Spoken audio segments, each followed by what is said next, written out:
എല്ലാ വിദ്യാർത്ഥികൾക്കും പുതിയൊരു വീഡിയോയിലേക്ക് സ്വാഗതം. ഈ വർഷത്തെ +1 ഹയർ സെക്കൻഡറി സ്പോർട്സ് കോട്ട പ്രവേശനത്തിനായിട്ടുള്ള അപേക്ഷകൾ ആരംഭിച്ചു. അപ്പോൾ വിദ്യാർത്ഥികൾക്ക് hscap.kerala.gov.in എന്ന വെബ്സൈറ്റ് വഴി വിദ്യാർത്ഥികൾക്ക് ഈ വർഷത്തെ സ്പോർട്സ് കോട്ടയിലേക്കുള്ള പ്രവേശനം അപേക്ഷിക്കാവുന്നതാണ്. അപ്പോൾ വിദ്യാർത്ഥികൾ അപേക്ഷ നൽകുന്നതിന് മുമ്പായിട്ട് തന്നെ ഈ ഒരു അപേക്ഷ നൽകുന്നതിന് വേണ്ടിയിട്ടുള്ള നിർദ്ദേശങ്ങൾ വിദ്യാർത്ഥികൾ കറക്റ്റായിട്ട് വായിച്ച് മനസ്സിലാക്കേണ്ടതാണ്. അപ്പോൾ വായിച്ച് മനസ്സിലാക്കാനായിട്ട് പറയുന്നത് ഈ ഒരു അപേക്ഷ നൽകുന്ന സമയത്ത് നിങ്ങൾക്ക് തെറ്റുകളൊന്നും സംഭവിക്കാതിരിക്കാൻ വേണ്ടിയിട്ടാണ് ഈ ഒരു രീതിയിൽ നിങ്ങൾ ഈ ഒരു അപേക്ഷയുടെ ആ ഒരു ഡീറ്റെയിൽസൊക്കെ കറക്റ്റായിട്ട് വായിച്ച് മനസ്സിലാക്കണമെന്ന് പറയുന്നത്. അപ്പോൾ ഈ ഒരു സ്പോർട്സ് കോട്ട പ്രവേശനത്തിലുള്ള നിർദ്ദേശങ്ങളാണ് ഇതിൽ നൽകിയിട്ടുള്ളത്. അപ്പോൾ സുതാര്യമായിട്ടും കാര്യക്ഷമതയും ഉറപ്പുവരുത്തുന്നതിനായിട്ട് സ്പോർട്സ് കോട്ട അഡ്മിഷൻ ഓൺലൈൻ സംവിധാനത്തിലാണ് നടപ്പിലാക്കുന്നത്. 2 ഘട്ടങ്ങളിൽ ഉൾപ്പെട്ട ഈ ഒരു സംവിധാനത്തിൽ ആദ്യത്തെ ഘട്ടത്തിൽ സ്പോർട്സ് മികവ് നേടിയ വിദ്യാർത്ഥികൾക്ക് അവരുടെ സ്പോർട്സ് സർട്ടിഫിക്കറ്റുകൾ ജില്ലാ സ്പോർട്സ് കൗൺസിലുകളിൽ ഓൺലൈനായിട്ട് സ്പോർട്സ് മികവ് രജിസ്റ്റർ അതായത് സ്പോർട്സ് അച്ചീവ്മെൻറ്റ് രജിസ്ട്രേഷൻ ചെയ്യുന്നതും അതുപോലെ തന്നെ അതത് ജില്ലാ സ്പോർട്സ് കൗൺസിൽ അധികാരികൾ ഓരോ വിദ്യാർത്ഥിയുടെയും സ്പോർട്സ് സർട്ടിഫിക്കറ്റ് വിവരങ്ങൾ വെരിഫിക്കേഷൻ നടത്തുമ്പോൾ തന്നെ ഒരു സ്കോർ കാർഡ് ലഭിക്കുന്നതും ആയിരിക്കും. 2ാം ഘട്ടത്തിൽ +1 അഡ്മിഷൻ യോഗ്യത നേടുന്ന വിദ്യാർത്ഥികൾ സ്പോർട്സ് കോട്ടയിലെ അഡ്മിഷൻ ലഭിക്കുന്നതിനായിട്ട് ഈ ഒരു hscap.kerala.gov.in എന്ന വെബ്സൈറ്റിലെ ക്രിയേറ്റ് കാൻഡിഡേറ്റ് ലോഗിൻ സ്പോർട്സ് എന്ന ലിങ്കിലൂടെ കാൻഡിഡേറ്റ് ലോഗിൻ സൃഷ്ടിക്കാവുന്നതാണ്. ഇത്തരത്തിൽ മൊബൈൽ OTPയിലൂടെ സുരക്ഷിതമായിട്ടുള്ള പാസ്വേഡ് നൽകി നിങ്ങൾക്ക് കാൻഡിഡേറ്റ് ലോഗിനിലൂടെ ആയിരിക്കും ഈ ഒരു അപേക്ഷ നൽകേണ്ടതും തുടർന്നുള്ള പ്രവേശന പ്രവർത്തനങ്ങളും കാൻഡിഡേറ്റ് ലോഗിനിലെ അപ്ലൈ ഓൺലൈൻ സ്പോർട്സ് എന്ന ലിങ്കിലൂടെ അപേക്ഷകർക്ക് സ്വന്തമായിട്ട് ഓൺലൈനായിട്ട് ഈ ഒരു അപേക്ഷ സമർപ്പിക്കാവുന്നതാണ്. 10ാം തരം പഠന സ്കീം അതർ ആയിട്ടുള്ളവർ മാർക്ക് ലിസ്റ്റ് ഓർ സർട്ടിഫിക്കറ്റ്, തുല്യതാ സർട്ടിഫിക്കറ്റ്, മൈഗ്രേഷൻ സർട്ടിഫിക്കറ്റ് എന്നിവയുടെ സ്കാൻ ചെയ്ത കോപ്പി ഫയൽ സൈസ് 100 KB-യിൽ താഴെയായിരിക്കണം അപേക്ഷയോടൊപ്പം അപ്ലോഡ് ചെയ്തിരിക്കണം. ഈ ഒരു അപേക്ഷയിൽ വിദ്യാർത്ഥികൾക്ക് താല്പര്യമുള്ള സ്കൂൾ അല്ലെങ്കിൽ കോഴ്സുകൾ ഓപ്ഷനായിട്ട് കൊടുക്കാൻ സാധിക്കുന്നതായിരിക്കും. 2024 മെയ് 22 മുതൽ മെയ് 30 വൈകിട്ട് 5 മണി വരെയാണ് സ്പോർട്സ് കോട്ടയിൽ മുഖ്യഘട്ടത്തിന് അപേക്ഷിക്കാൻ അവസരമുണ്ടായിരിക്കും. മെറിറ്റ് കോട്ടയിൽ ഏകജാല സംവിധാനത്തിൽ അപേക്ഷ സമർപ്പിച്ചിട്ടുണ്ടെങ്കിൽ പോലും സ്പോർട്സ് കോട്ടയിൽ പരിഗണിക്കുന്നതിനായിട്ട് ഈ ഒരു അവസരത്തിൽ വീണ്ടും അപേക്ഷ സമർപ്പിക്കേണ്ടതാണ്. അപേക്ഷയുടെ പ്രിൻ്റ് അനുബന്ധ രേഖകളും വെരിഫിക്കേഷനായിട്ട് സ്കൂളിൽ നൽകേണ്ടതില്ല. അപേക്ഷ രജിസ്ട്രേഷൻ ഫീസായി 25 രൂപ പ്രവേശന സമയത്ത് ഫീസിനൊപ്പം നൽകിയാൽ മതി. മുഖ്യഘട്ടത്തിൽ 2 അലോട്ട്മെൻറ്റുകളും സപ്ലിമെൻ്ററി ഘട്ടത്തിൽ 1 അലോട്ട്മെൻറ്റും ഉൾപ്പെട്ടതാണ് സ്പോർട്സ് കോട്ട പ്രവേശനം. സ്പോർട്സ് കോട്ടയുടെ ഓരോ അലോട്ട്മെൻറ്റിൻ്റെയും ആ ഒരു ഡേറ്റാണ് ഇനി അടുത്തതായിട്ടുള്ളത്.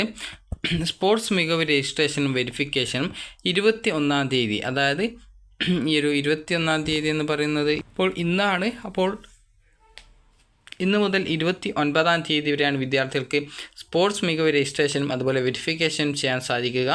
ഓൺലൈൻ രജിസ്ട്രേഷൻ ആരംഭിക്കേണ്ട തീയതി 22-ാം തീയതി മുതലാണ് വിദ്യാർത്ഥികൾക്ക് ഓൺലൈൻ രജിസ്ട്രേഷൻ ചെയ്യാൻ സാധിക്കുക. അതുപോലെ അപേക്ഷ സമർപ്പിക്കേണ്ട അവസാന തീയതി 30-ാം തീയതിയാണ്. സ്പോർട്സ് കോട്ട മുഖേന 1ാം അലോട്ട്മെൻറ്റ് വരുന്ന തീയതിയാണ് 5-ാം തീയതി, അതായത് ഈ ഒരു ജൂൺ 5-ാം തീയതിയാണ് 1ാം ഘട്ട അലോട്ട്മെൻറ്റ് വരിക. അതുപോലെ തന്നെ സ്പോർട്സ് കോട്ട മുഖ്യഘട്ടത്തിലെ അവസാന അലോട്ട്മെൻറ്റ് തീയതി ഈ ഒരു ജൂൺ 19-ാം തീയതിയാണ്. സപ്ലിമെൻ്ററി ഘട്ടത്തിനായിട്ടുള്ള സ്പോർട്സ് മികവ് രജിസ്ട്രേഷനും വെരിഫിക്കേഷനും നടത്തപ്പെടുന്നത് 21-ാം തീയതിയാണ്, അതായത് ജൂൺ 21-ാം തീയതിയാണ്. അതുപോലെ 21-ാം തീയതി മുതൽ 25-ാം തീയതി വരെ നിങ്ങൾക്ക് ഈ ഒരു സപ്ലിമെൻ്ററി ഘട്ട അലോട്ട്മെൻറ്റിനുള്ള രജിസ്ട്രേഷൻ നടത്താം. ഓൺലൈൻ രജിസ്ട്രേഷൻ ആരംഭിക്കുന്ന തീയതി 22-ാം തീയതി മുതൽ അപേക്ഷ അവസാനിപ്പിക്കുന്ന തീയതി 26-ാം തീയതിയാണ്, അത് ജൂൺ 26-ാം തീയതിയാണ്. സ്പോർട്സ് കോട്ട സപ്ലിമെൻ്ററി അലോട്ട്മെൻറ്റ് പ്രസിദ്ധീകരിക്കുന്ന തീയതി ഈ ഒരു 28 ജൂണാണ്. അതുപോലെ സ്പോർട്സ് കോട്ടയിൽ അഡ്മിഷൻ നേടേണ്ട അതായത് അവസാന തീയതി ഈ ഒരു ജൂലൈ 1-ാം തീയതിയാണ്.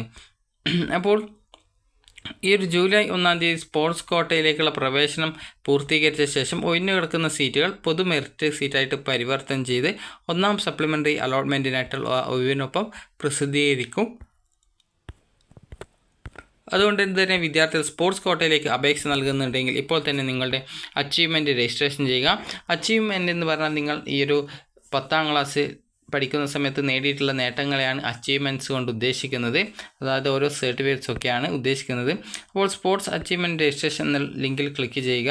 അപ്പോൾ ക്ലിക്ക് ചെയ്യുന്ന സമയത്ത് വിദ്യാർത്ഥികൾക്ക് ഈ ഒരു പേജിലേക്ക് പ്രവേശിക്കുന്നതായിരിക്കും. എങ്ങനെ രജിസ്ട്രേഷൻ ചെയ്യണം എന്നുള്ള സംബന്ധിച്ചുള്ള ഡീറ്റെയിൽസ് ഒക്കെ നൽകിയിട്ടുണ്ട്. വിദ്യാർത്ഥികൾ നൽകുന്ന ഡീറ്റെയിൽസ് ഒക്കെ കറക്റ്റാണ് എന്നുള്ളത് ഉറപ്പുവരുത്തുക. കാരണം ഈ ഒരു അപേക്ഷ നൽകിക്കഴിഞ്ഞാൽ പിന്നീട് നിങ്ങൾക്ക് എഡിറ്റ് ചെയ്യാനുള്ള ഒരു ഓപ്ഷൻ ഉണ്ടായിരിക്കുന്നതല്ല. ആദ്യം തന്നെ ആ ഒരു കാര്യം നിങ്ങൾ ശ്രദ്ധിക്കേണ്ടതാണ്. ആദ്യം ഓൺലൈനായിട്ട് അപേക്ഷ പൂരിപ്പിക്കുകയും രണ്ടാമത് ആപ്ലിക്കേഷൻ ഫോം അന്തിമമായിട്ട് സമർപ്പിക്കുകയും അതുപോലെ തന്നെ രജിസ്ട്രേഷൻ സ്ലിപ്പ് പ്രിൻ്റ് ഔട്ട് എടുക്കുകയും മികവ് തെളിയിക്കുന്നതിനായിട്ടുള്ള സ്ലിപ്പും എല്ലാ ഒറിജിനൽ സർട്ടിഫിക്കറ്റും ജില്ലാ സ്പോർട്സ് കൗൺസിലിൽ നിങ്ങൾ നേരിട്ട് ഹാജരാക്കുകയും ചെയ്യേണ്ടതാണ്. അങ്ങനെ ഹാജരാക്കി കഴിഞ്ഞാലാണ് നിങ്ങൾക്ക് ആ ഒരു വെരിഫിക്കേഷൻ കാർഡ് കിട്ടുന്നത്, അത് വെരിഫിക്കേഷൻ സ്ലിപ്പ് കിട്ടുന്നത്. അപ്പോൾ എങ്ങനെ രജിസ്ട്രേഷൻ ചെയ്യണം, അതുപോലെ തന്നെ എങ്ങനെ ഓൺലൈനായിട്ട് രജിസ്ട്രേഷൻ ചെയ്യണം, ആപ്ലിക്കേഷൻ്റെ സ്റ്റാറ്റസ് എങ്ങനെ, print registration slip, rank list എന്നിങ്ങനെയൊക്കെ നൽകിയിട്ടുണ്ട്. അപ്പോൾ നിങ്ങളത് കറക്റ്റായിട്ട് ആ ഒരു കാര്യം മനസ്സിലാക്കുക. അപ്പോൾ നിങ്ങൾക്ക് ആദ്യം തന്നെ ഹൗ ടു രജിസ്റ്റർ എന്നൊരു ലിങ്ക് കൊടുത്തിട്ടുണ്ട്. അപ്പോൾ അതിൽ ക്ലിക്ക് ചെയ്ത് കഴിഞ്ഞാൽ നിങ്ങൾക്കൊരു PDF ഡൗൺലോഡ് ചെയ്ത് എടുക്കാനായിട്ട് സാധിക്കുന്നതാണ്. അപ്പോൾ നിങ്ങളത് ഡൗൺലോഡ് ചെയ്തെടുക്കുക. അപ്പോൾ ഡൗൺലോഡ് ചെയ്തെടുത്ത് കഴിഞ്ഞാൽ നിങ്ങൾക്ക് ആ ഒരു PDF-ൽ എങ്ങനെ നിങ്ങൾ ഈ ഒരു അപേക്ഷ നൽകണം എന്നുള്ളത് സംബന്ധിച്ചുള്ള വിശദമായിട്ടുള്ള ഡീറ്റെയിൽസുകൾ നിങ്ങൾക്ക് കറക്റ്റായിട്ട് ഒരു സ്ക്രീൻഷോട്ടുകൾ സഹിതം നൽകിയിട്ടുണ്ട്. അപ്പോൾ നിങ്ങൾ കറക്റ്റായിട്ട് ഈ ഒരു കാര്യങ്ങളൊക്കെ ചെയ്യുക. അപ്പോൾ ആദ്യം ചെയ്യേണ്ടത് നിങ്ങൾ ഈ ഒരു രജിസ്ട്രേഷൻ ചെയ്യുന്നതിനുള്ള ലിങ്കിൽ അപ്ലൈ ചെയ്യാനുള്ള ആ ഒരു ലിങ്കിൽ ക്ലിക്ക് ചെയ്യുക എന്നുള്ളതാണ്. അപ്പോൾ ഈ ഒരു പേജ് വരും. അവിടെ നിങ്ങളുടെ പേര്, അതുപോലെ നിങ്ങളുടെ ലിംഗം, അതുപോലെ തന്നെ ജനനത്തീയതി, അതുപോലെ തന്നെ ഫോൺ നമ്പർ, മൊബൈൽ നമ്പർ അല്ലെങ്കിൽ അതായത് ലാൻഡ് ഫോണാണ് ചോദിക്കുന്നത്, അത് ഉണ്ടെങ്കിൽ കൊടുക്കുക, ഇല്ലെങ്കിൽ കൊടുക്കേണ്ടതില്ല. അത് കോഡ് സഹിതം കൊടുക്കുക. അടുത്തത് മൊബൈൽ നമ്പറാണ്, അത് നിർബന്ധമായിട്ടും കൊടുക്കണം. ഇമെയിൽ ID കൊടുക്കുക, അതുണ്ടെങ്കിൽ കൊടുക്കുക. അതുപോലെ അഡ്രസ്സ് നിർബന്ധമായിട്ടും കൊടുക്കണം. പിൻകോഡ് കൊടുക്കണം. അതുപോലെ ജില്ല സെലക്ട് ചെയ്ത് കൊടുക്കണം. അതിനുശേഷം സബ്മിറ്റ് ചെയ്യുക. സബ്മിറ്റ് ചെയ്ത് കഴിഞ്ഞാൽ നിങ്ങൾക്ക് ഇതുപോലൊരു ഭാഗമാണ് കാണാൻ സാധിക്കുക. നിങ്ങൾ എന്ത് കായിക നേട്ടമാണ് നേടിയിട്ടുള്ളത് എന്നുള്ളത് നിങ്ങൾക്ക് അറിയുന്നതിനായിട്ട് ഇവിടെ ആ ഒരു കാര്യം സെലക്ട് ചെയ്യുന്നതിനായിട്ട് ഇവിടെ അച്ചീവ്മെൻറ്റ് ലിസ്റ്റ് എന്ന് പറഞ്ഞു കൊണ്ട് കൊടുത്തിട്ടുണ്ട്. അത് നിങ്ങൾക്ക് ക്ലിക്ക് ചെയ്ത് കഴിഞ്ഞാൽ നിങ്ങൾ എന്തൊക്കെ അച്ചീവ്മെൻറ്റാണ് കൊടുത്തത് എന്നുള്ള ഡീറ്റെയിൽസാണ് അറിയാൻ സാധിക്കുക. അപ്പോൾ നിങ്ങൾ കായിക നേട്ടം ഏത് ഇനത്തിലാണ് കായിക നേട്ടം നേടിയിട്ടുള്ളത്, അതുപോലെ അതായത് വിഭാഗം ഏത് വിഭാഗത്തിലാണ് നിങ്ങൾ ഈ ഒരു കായിക നേട്ടം നേടിയിട്ടുള്ളത്, അതുപോലെ തന്നെ വിദ്യാർത്ഥികൾക്ക് അപ്പോൾ അടുത്തതായിട്ടുള്ളത് നിങ്ങളുടെ കായിക ഇനം ഏതാണ്, ഏത് മാസമാണ്, ഏത് വർഷമാണ്, അതുപോലെ എത്രാം സ്ഥാനമാണ് നിങ്ങൾക്ക് ലഭിച്ചത്, അതുപോലെ തന്നെയുള്ള എന്തെങ്കിലും പുതുതായിട്ടുള്ള റെക്കോർഡാണോ അതിൽ നേടിയിട്ടുള്ളത് എന്നുള്ള ഡീറ്റെയിൽസാണ് ചോദിക്കുന്നത്. അപ്പോൾ ഫൈനൽ സബ്മിഷന് മുമ്പായിട്ട് നിങ്ങൾക്ക് save and permit to edit later എന്നുള്ളതിൽ ക്ലിക്ക് ചെയ്ത് കഴിഞ്ഞാൽ നിങ്ങൾക്ക് പിന്നീട് വീണ്ടും എഡിറ്റ് ചെയ്ത് ഏതെങ്കിലും അച്ചീവ്മെൻറ്റ് രജിസ്ട്രേഷൻ ചെയ്യാൻ സാധിക്കും. ഫൈനൽ സബ്മിറ്റ് ചെയ്ത് കഴിഞ്ഞാൽ പിന്നീട് നിങ്ങൾക്ക് എഡിറ്റ് ചെയ്യാനുള്ള സൗകര്യം ഉണ്ടായിരിക്കുന്നതല്ല. അപ്പോൾ നിങ്ങൾ ഈ ഒരു save permit to edit later എന്നുള്ളതാണ് ക്ലിക്ക് ചെയ്തതെങ്കിൽ പിന്നീട് നിങ്ങൾക്ക് വീണ്ടും ലോഗിൻ ചെയ്യുന്ന സമയത്ത് ഇതുപോലെയാണ് കാണാൻ സാധിക്കുക. നിങ്ങളുടെ രജിസ്റ്റർ നമ്പർ, അതുപോലെ തന്നെ ഏത് വർഷമാണ്, ഏത് മാസമാണ്, നിങ്ങളുടെ സ്കീം ഏതാണ് എന്നിങ്ങനെയുള്ള ഡീറ്റെയിൽസുകൾ നിങ്ങൾ നൽകി സബ്മിറ്റ് ചെയ്യുക. അപ്പോൾ നിങ്ങൾക്ക് വീണ്ടും ഈ ഒരു പേജ് വരുന്നതാണ്. അപ്പോൾ ഇവിടെ നിങ്ങളുടെ ആ ഒരു സ്പോർട്സ് രജിസ്റ്റർ നമ്പറും അതുപോലെ തന്നെ നിങ്ങളുടെ ജനനത്തീയതിയും കൊടുത്ത് സബ്മിറ്റ് ചെയ്യുക.